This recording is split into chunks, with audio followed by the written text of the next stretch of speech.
নমস্কার, আপনারা দেখছেন হাই নিউজ। আমি শ্রীপর্ণা রয়েছে আপনাদের সঙ্গে। শুরু করছি আজকে নিউজ টুডে। আর শুরুতেই দেখে নেব আজকে হেডলাইন্স।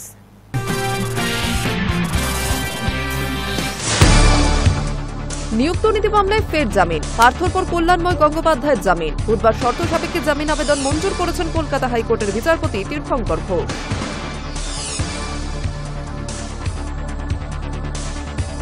এসআইআর এর কাজে চাপে ফের রাজ্যে মৃত্যু বিএলও। মালবাজারে নিজের বাড়ি থেকে উদ্ধার বিএলও শান্তিমণি এক্কার ঝুলন্ত দেহ। পরিবারের অভিযোগ, এসআইআর এর কাজের চাপে এই ঘটনা।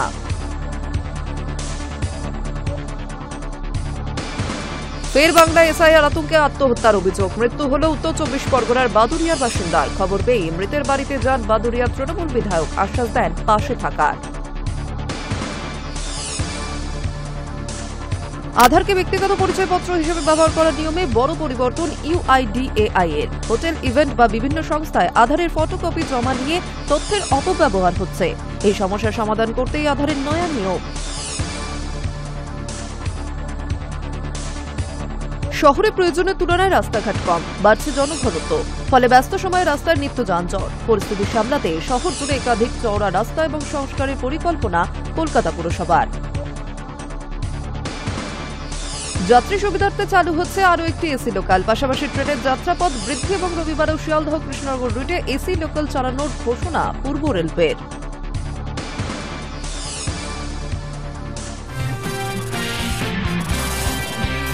এসআইআর আবহে সম্প্রীতিতে জোর। 6 ডিসেম্বর সংহতি সমাবেশে থাকছেন মুখ্যমন্ত্রী মমতা বন্দ্যোপাধ্যায় এবং অভিষেক বন্দ্যোপাধ্যায়। আগামী 6 ডিসেম্বর ধর্মতলার মেয়র রোডে সংহতি দিবস পালন করবে তৃণমূল।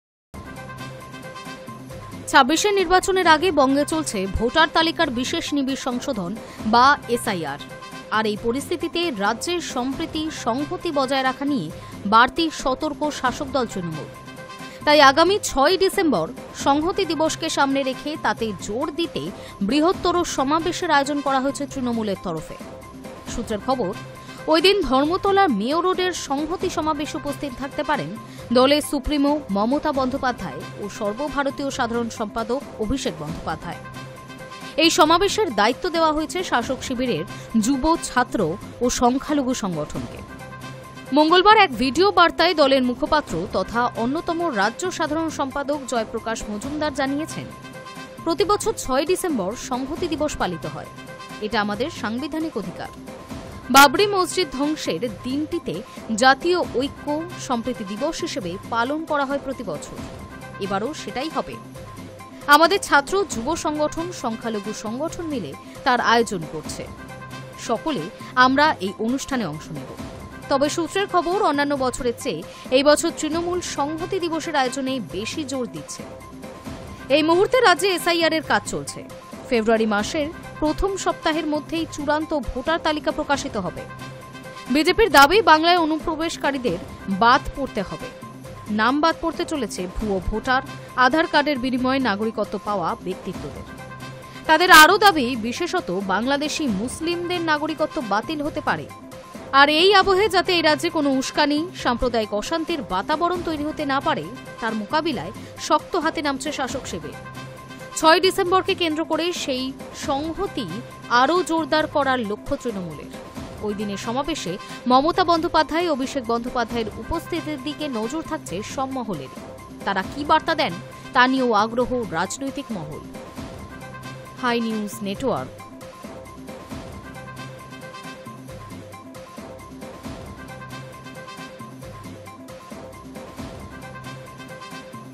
মাকে খুনের অভিযোগ মদ্যপ ছেলের বিরুদ্ধে।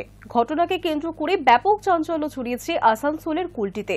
ইতিমধ্যেই দেহ উদ্ধার করে ময়নাতদন্তে পাঠিয়েছে পুলিশ। কিন্তু কেন খুন জানতে তদন্ত শুরু করেছে পুলিশ।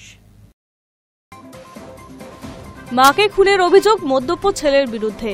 ঘটনাকে কেন্দ্র করে ব্যাপক চাঞ্চল্য ছড়িয়েছে আসানসোলের কুলটিতে। ইতিমধ্যেই দেহ উদ্ধার করে ময়না তদন্তে পাঠিয়েছে পুলিশ। কিন্তু কেন এই খুন জানতে তদন্ত শুরু করেছে পুলিশ। জানা গিয়েছে, মৃতার নাম সুশীলা সিনহা। তার বয়স 45 বছর। স্বামীর মৃত্যুর পর 2 ছেলেকে নিয়ে সংসার করত সুশীলা। বড় ছেলে কর্মসূত্রে থাকেন ভিন্ন রাজ্যে। ছোট ছেলে বিশাল সিনহা থাকত মায়ের কাছে। স্থানীয় সূত্রে খবর, চায়ের দোকান চালিয়ে সংসার চালাতেন মহিলা। তবে মহিলার ছোট ছেলে বিশাল প্রায়শই মদ্যপ অবস্থায় বাড়িতে ফিরত। তা নিয়ে মা ছেলের অশান্তি লেগেই থাকত। সূত্রের খবর, মঙ্গলবার গভীর রাতেও বিশাল ও সুশীলা দেবীর মধ্যে অশান্তি বাধে।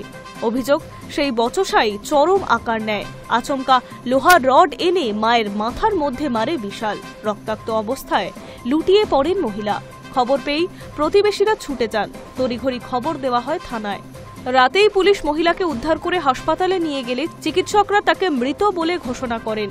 ইতিমধ্যেই দেহ ময়না তদন্তে পাঠানো হয়েছে। আটক করা হয়েছে বিশালকে। তবে অশান্তির জেরেই খুন নাকি নেপথ্যে অন্য কোনো কারণ লুকিয়ে রয়েছে তা জানার চেষ্টায় পুলিশ। High news network.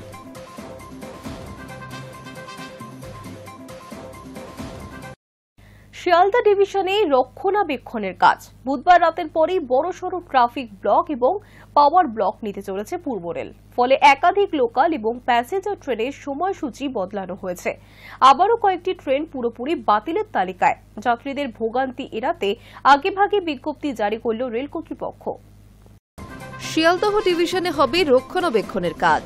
বুধবার রাতের পরই বড়সড় ট্রাফিক ব্লক এবং পাওয়ার ব্লক চলবে পূর্ব রেলে। ফলে একাধিক লোকাল এবং প্যাসেঞ্জার ট্রেনের সময়সূচি বদলানো হয়েছে। আবার কয়েকটি ট্রেন পুরোপুরি বাতিলের তালিকায়। যাত্রীদের ভোগান্তি এড়াতে আগেভাগে বিজ্ঞপ্তি জারি করেছে রেল কর্তৃপক্ষ। পূর্ব রেল সূত্রে জানা গিয়েছে, 19 নভেম্বর রাত 11:45 থেকে 20 নভেম্বর ভোর 3:30 পর্যন্ত মোট 225 মিনিট শিয়ালদহ ও বিধাননগর রোড স্টেশনের মধ্যে ব্রিজ নম্বর 1 লাইন নম্বর 5 রক্ষণাবেক্ষণের কাজ চলবে। এই সময় ট্রেন চলাচল আংশিকভাবে বন্ধ থাকবে। 32249 Sealdah Dankuni local, 32252 Dankuni Sealdah local, 31447 Sealdah Naihati local, 31450 Naihati Sealdah local. এই 4টি লোকাল পুরোপুরি বাতিল করা হয়েছে বলে নিশ্চিত করেছে রেল। প্রতিদিন অফিস স্টেশন যাতায়াত করা বহু যাত্রীর ওপর এর প্রভাবও পড়বে। শর্ট টার্মিনেশন বা শর্ট অরিজিনেশন। রেলের বিজ্ঞপ্তি অনুযায়ী 31542 শান্তিপুর শিয়ালদা লোকাল 19 নভেম্বর ব্যারাকপুর পর্যন্তই চলবে। 31511 শিয়ালদহ শান্তিপুর লোকাল 20 নভেম্বর ব্যারাকপুর থেকেই যাত্রা শুরু করবে। অর্থাৎ ব্যারাকপুরকে কেন্দ্র করে দুদিকের রুটেই আংশিক পরিবর্তন আনা হয়েছে। আরও রয়েছে অন্যান্য বিশেষ ব্যবস্থা। রেলের দীর্ঘ দূরত্ব প্যাসেঞ্জার ট্রেনেও প্রভাব পড়বে। 13106 বালিয়া শিয়ালদহ এক্সপ্রেস 20 নভেম্বর শিয়ালদহ পৌঁছানোর পথে 90 মিনিট নিয়ন্ত্রিত রাখা হবে। 53171 শিয়ালদহ লালগোলা প্যাসেঞ্জার 20 নভেম্বর ভোর 3:45 মিনিটের বদলে 4:15 শিয়ালদহ থেকে ছাড়বে। রেল সূত্রে জানা গিয়েছে, 225 মিনিটের এই ব্লকে বেশ কয়েকটি টেকনিক্যাল কাজ শেষ করা হবে। ব্রিজ নম্বর 1 অংশ বিশেষে লাইন পরীক্ষা, পাওয়ার কেবল বদলানো এবং সিগন্যালিং সিস্টেম চেক করার পরিকল্পনা আছে। পূর্ব রেলের মতে, জরুরি রক্ষণাবেক্ষণ না করলে বড়সড় বিঘ্ন তৈরি হতে পারে। তার নির্দিষ্ট সময় ব্লক নিয়েই কাজ শেষ করার সিদ্ধান্ত হয়েছে। Hi news Network.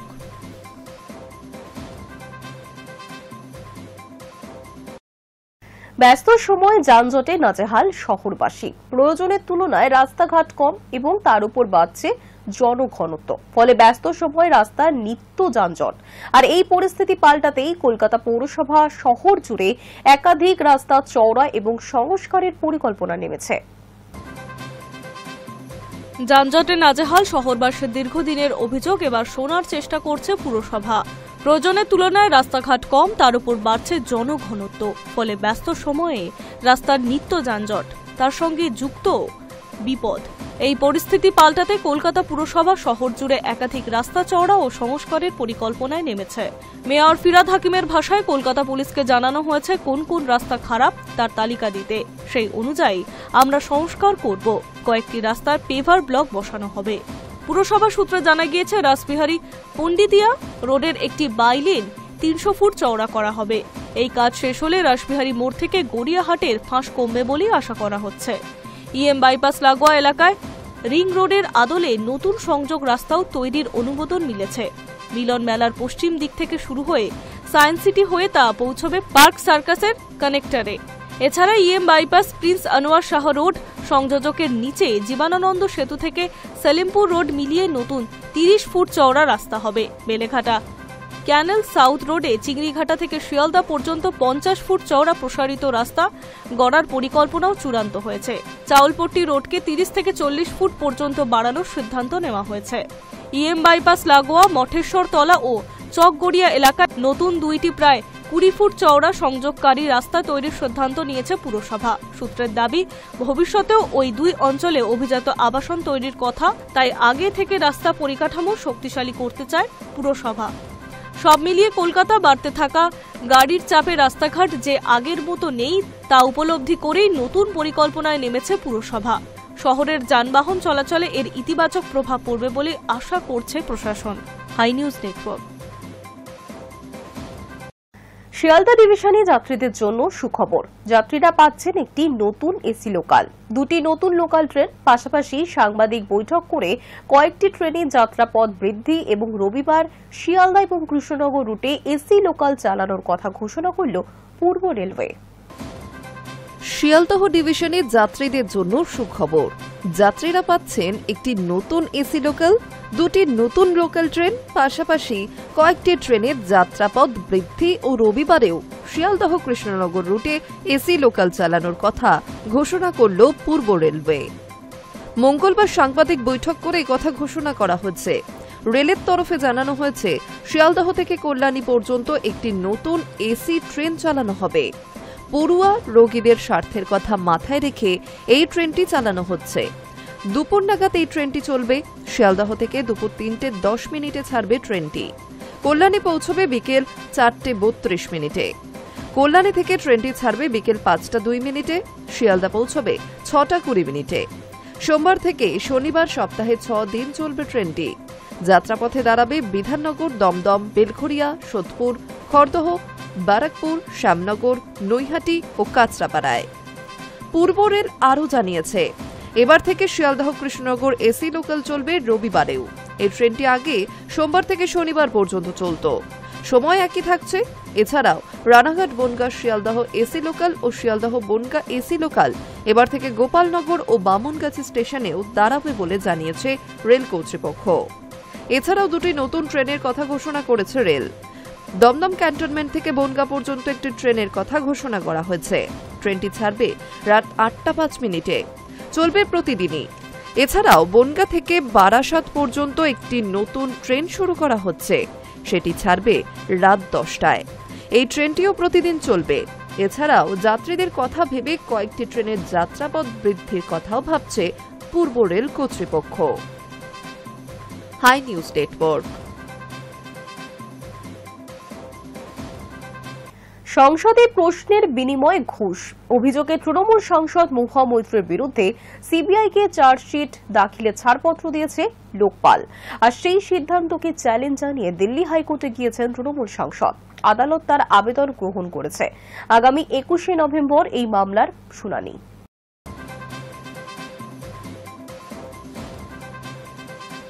সংসদে প্রশ্নের বিনিময়ে ঘুষ অভিযোগে তৃণমূল সাংসদ মহুয়া মৈত্রের বিরুদ্ধে সিবিআইকে চার্জশিট দাখিলের ছাড়পত্র দিয়েছে লোকপাল। সেই সিদ্ধান্তকে চ্যালেঞ্জ জানিয়ে দিল্লি হাইকোর্টে গিয়েছেন কৃষ্ণনগরের তৃণমূল সাংসদ। আদালত তার আবেদন গ্রহণও করেছে। আদালতের নথি অনুযায়ী লোকপালের অনুমতি দেওয়া প্রক্রিয়াতেই অনিয়মের অভিযোগ তুলেছেন মহুয়া। তার দাবি, তদন্ত সংস্থাকে চার্জশিট পেশের অনুমতি দেওয়ার ক্ষেত্রে লোকপাল ঠিকভাবে নিয়ম মেনে চলেনি। সেই প্রক্রিয়ার বিভিন্ন ত্রুটি আদালতের নজরে এনেছেন তিনি। জানা গিয়েছে, বিচারপতি অনিল ক্ষেত্রপাল এবং বিচারপতি হরিশ বৈদ্যনাথ শঙ্করের ডিভিশন বেঞ্চে মামলাটি গ্রহণ করে আগামী 21 নভেম্বর শুনানির দিন ঠিক করেছে।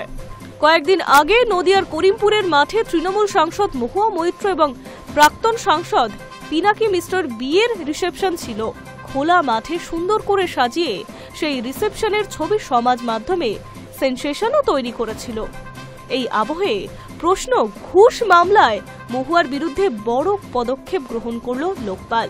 কেন্দ্রীয় তদন্তকারী সংস্থা সিবিআইকে চার্জশিট দাখিলের অনুমতি দিল দেশের অ্যান্টি করাপশন ওয়াচডগ। লোকপালের নির্দেশে বলা হয়েছে, সিবিআই আগামী 4 সপ্তাহের মধ্যে মহুয়া মৈত্র সহ অভিযুক্তদের বিরুদ্ধে চার্জশিট দাখিল করবে এবং সেই নথির একটি কপি লোকপালের রেজিস্ট্রিতে জমা দিতে হবে। তবে এখন লোকপাল প্রসিকিউশন শুরু করার অনুমতি দেয়নি। তারা জানিয়েছে চার্জশিট আদলে দাখিল হওয়ার পর আদালতে যখন অভিযোগ গ্রহণ করবে তারপরেই প্রসিকিউশন সংক্রান্ত পরবর্তী সিদ্ধান্ত নেওয়া হবে। লোকপালের আদেশে স্পষ্টভাবে বলা হয়েছে অভিযুক্ত রেপুটেটেড পাবলিক সার্ভেন্ট এর বিরুদ্ধে চার্জশিট দাখিলের অনুমতি চেয়ে সিবিআই যে আবেদন করেছে সেটি এই মুহূর্তে বিবেচনার বিষয়। প্রসিকিউশন বা মামলার পরবর্তী ধাপ অনুমোদনের দাবি করাই এখন উপযুক্ত নয় বলে বেঞ্চ মনে করছে। লোকপাল জানিয়েছে 2013 সালে লোকপাল ও লোকায়ুক্ত আইনের ধারায় ক্ষমতা প্রয়োগ করে সিবিআইকে অনুমতি দেওয়া হচ্ছে যে তারা আগামী 4 সপ্তাহের মধ্যে উপযুক্ত আদালতে চার্জশিট দাখিল করবে। মহুয়ার অভিযোগ, গত আগস্ট মাসে মহুয়া মৈত্র দিল্লি হাইকোর্টে অভিযোগ করেন যে সিবিআই যে রিপোর্ট লোকপালের কাছে জমা দিয়েছে সেটা সঙ্গে সঙ্গেই মিডিয়ায় ফাঁস হয়ে গিয়েছে। জানিয়ে রাখা ভালো, মহুয়ার বর্তমান স্বামী পিনাকি মিশ্র হলেন বিজু জনতা দলের প্রাক্তন সাংসদ তথা সুপ্রিম কোর্টের দুদে আইনজীবী। সংশ্লিষ্ট সবাইকে কঠোর গোপনীয়তা রাখতে হবে। আদালত আরও জানায় নিয়ম কঠোরভাবে মানা উচিত। মহুয়ার আইনজীবীর দাবি ছিল রিপোর্ট জমা পড়ার সঙ্গে সঙ্গে তা মিডিয়ায় প্রকাশ পেয়ে যাচ্ছে, তাই আইন অনুযায়ী গোপনীয়তা লঙ্ঘিত হচ্ছে। আদালত মামলাটি নিষ্পত্তি করে জানায় সুস্পষ্টভাবে বলছি কঠোর গোপনীয়তা বজায় রাখতে হবে। মহুয়ার বিরুদ্ধে অভিযোগ ছিল ব্যবসায়ীর কাছ থেকে টাকা, উপহার ও সুবিধা নিয়ে সংসদে প্রশ্ন তুলেছে এবং লোকসভা সাংসদের জন্য ইমেল আইডি তৈরি করেও দেওয়া হয়। তার পাসওয়ার্ডও সেই ব্যবসায়ীর সঙ্গেও শেয়ার করেছেন তিনি। Hi news Network.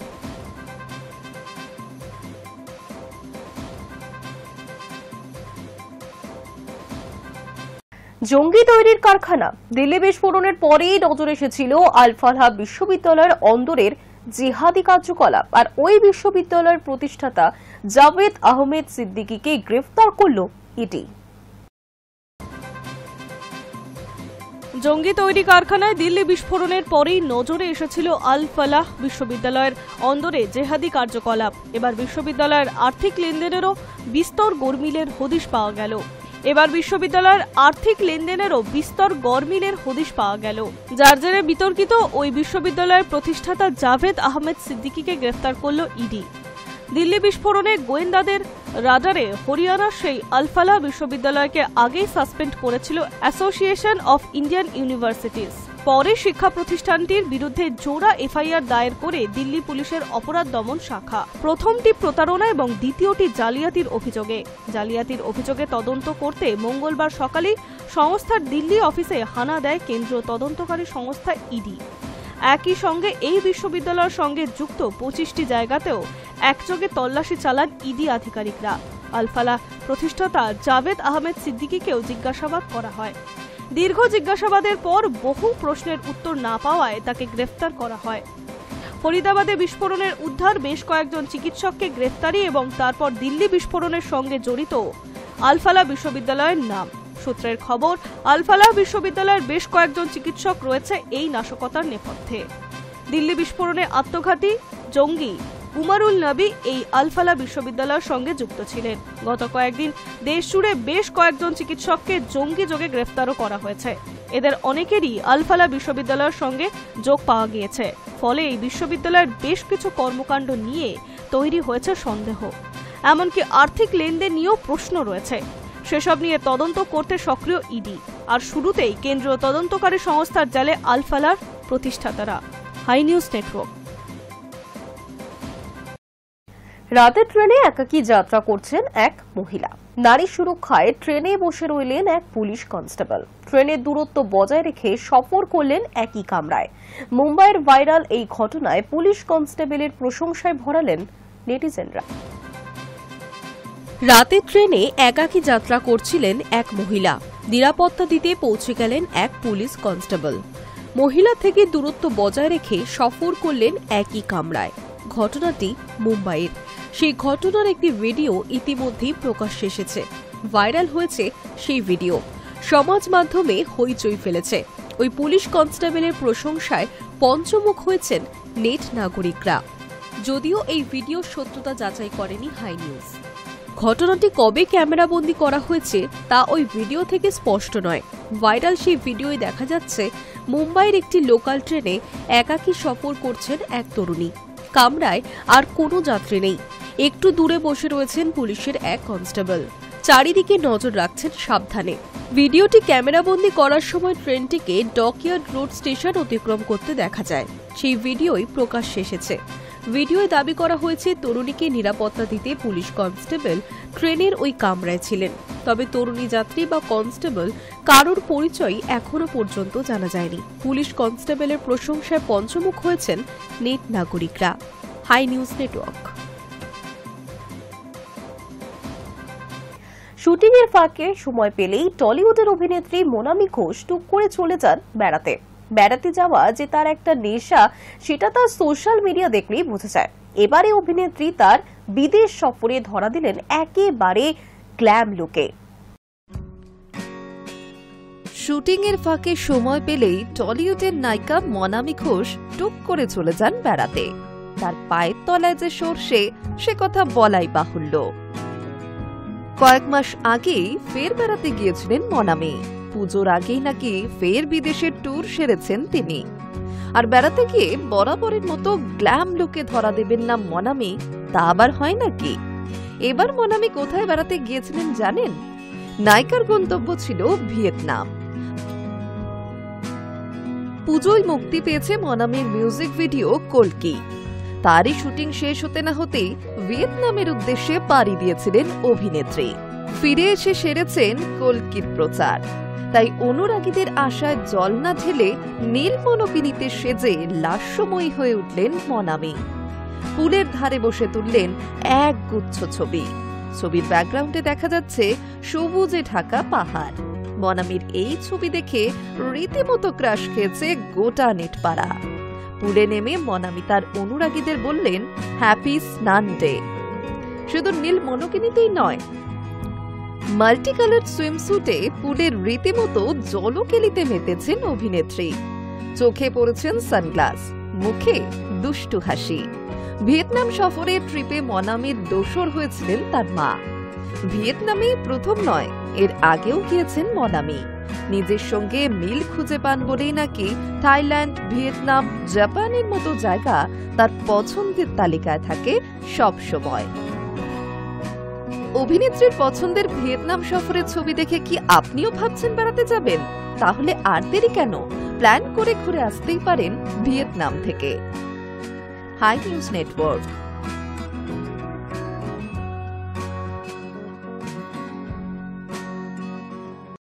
News Today এখনকার মতো এই পর্যন্তই। আরো অন্যান্য খবর দেখতে নজর রাখুন হাই নিউজে। নির্ভীক, নিরপেক্ষ।